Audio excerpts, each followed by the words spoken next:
Personen den rechten Seiten sowie des Außenbereichs. Rechten Teil an der Nordseite sowie des Außenbereichs Moving forward. This is the typology of peri-urban lifestyles, then. We were told not to dwell on methodology, but still a very quick explanation to show that it was a very big survey on 913 households about all their transport modes over 1 month, not just work, home, but also going for shopping, for leisure, social life, for use of services.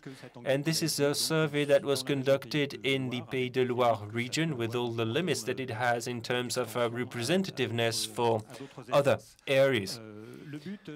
The purpose is to measure the diversity of lifestyles. This was a public commission in order to shed light on public policy. So I'll describe the diversity of lifestyles, and I'll test two hypotheses. First one about the role of social determinants and the social makeup in the creation of these social lifestyles, and a second hypothesis showing that there may be a spatial organization based on the distance to the center, which is the usual assumption. And I'll conclude by showing you a few avenues for public policy in view of these diverse peri-urban lifestyles, because this is the topic of this forum. First thing, to try and measure the diversity of lifestyles, I'll use diagrams like this one, with about 9 different types. Here, this is a first type that's very peri-urban village-centric, very much centered on the home, not a lot of commute, mostly work-home commute. Here, everything is focused on the home, and that's about 1/4 of the lifestyles in these peri-urban areas. There are variants to this case, 2 variations that are harder to gauge. First of all, what you've got on the left, what we call the recluse, mostly recluse women who almost entirely live around their home, who have no independent mobility. And the second diagram that we took up from Lionel Rouget's work, the captives, most often captive women, who cannot fulfill their desire for living in the city because of financial constraints mostly. So 3 complementary types. A fourth type, which is very common, is very much focused on the peri-urban village.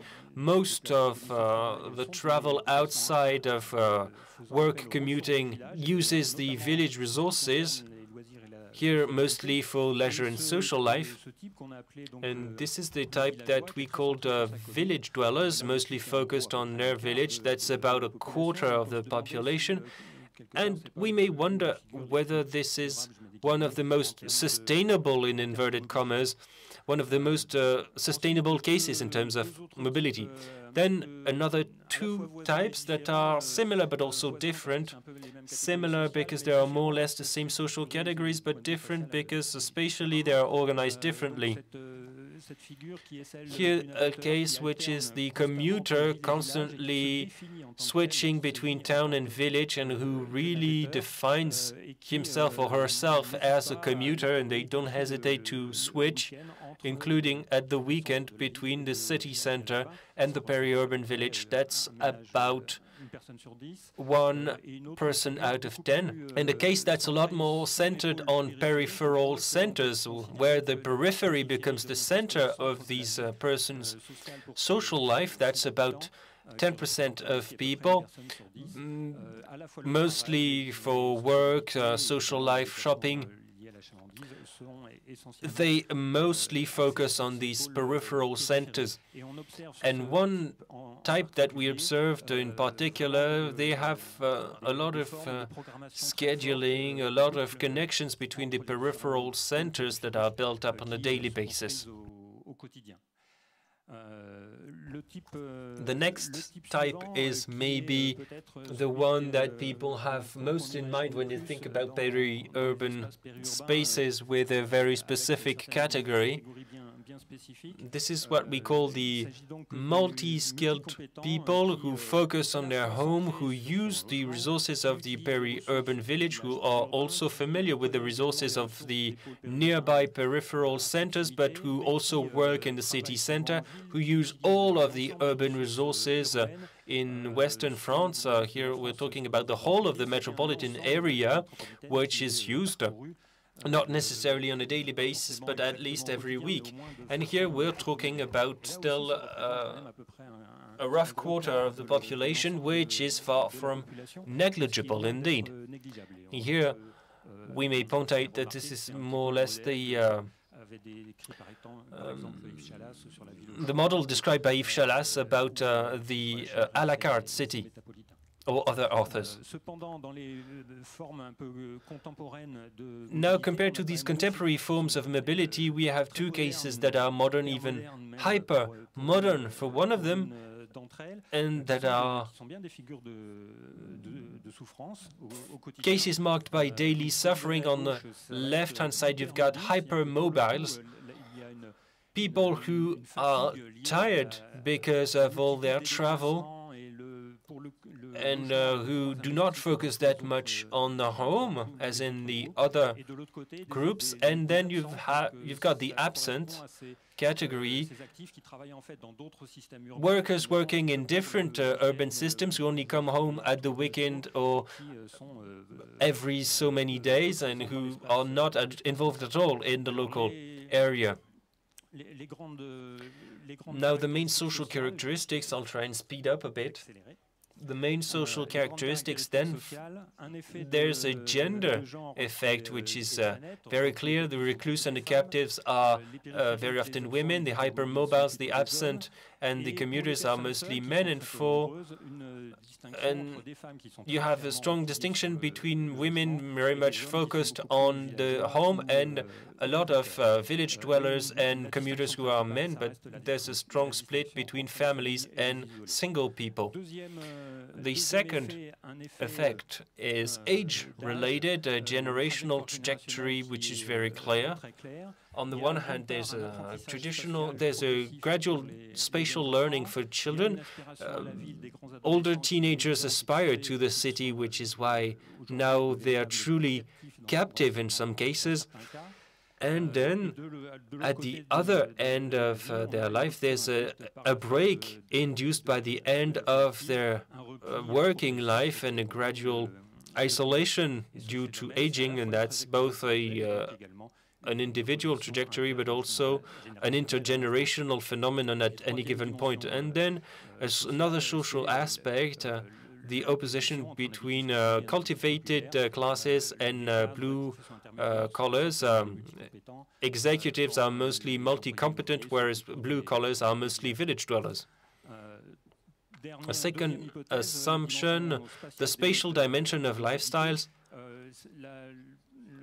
The test between near peri-urban and far peri-urban is absolutely negative. There's no difference in lifestyles between the near peri-urbans and the distant peri-urbans. The distinction is a lot stronger between big cities and small towns. There's a difference between the big city with a lot of multi-competence, and in small towns you have got a lot more village dwellers, peripherals, and isolated people. And there's another case that may be the Paris metropolitan area, but we did not investigate that. To conclude,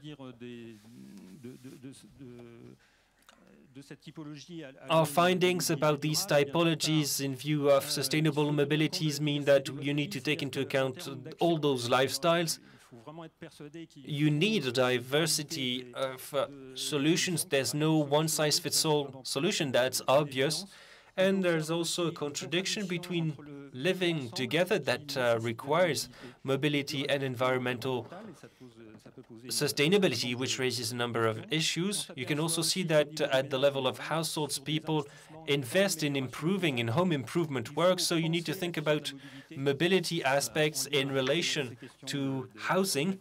And very concretely right now, there's a number of effects on individual mobility. The energy transition does not induce too many changes in the ways of living and ways of doing things, but there are two things that we're trying to investigate in more depth. First, there's the emergence of local basins, and that's something that has been going on for about 15 years, and that's very clear. And there are also micro forms of solidarity inside the household or between households, for instance, carpooling or streamlining travel.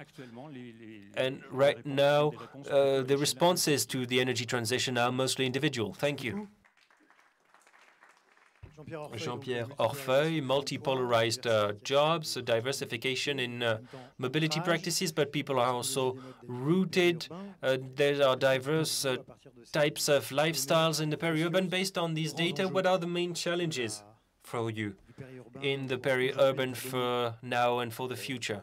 Well, the first challenge is to stop talking about the peri-urban, but about peri-urban spaces. And there are two aspects, the spatial dimension and the one that you were talking about, which is quite striking. And I even wondered what type of typology you would end up with if you did that in a city. But then I think that there's one keyword that, or two keywords that clearly stand out. First, the diversity of situations across the board. And secondly, there's the local reorganization one way or another. People no longer use walking as a yardstick, but you're not talking about metropolitan areas over thousands of kilometers that you sometimes hear about. That may be relevant for different continents, I don't know. But your typology struck me on one count. I wondered who is on the municipal boards, who are the councillors, who's in power here?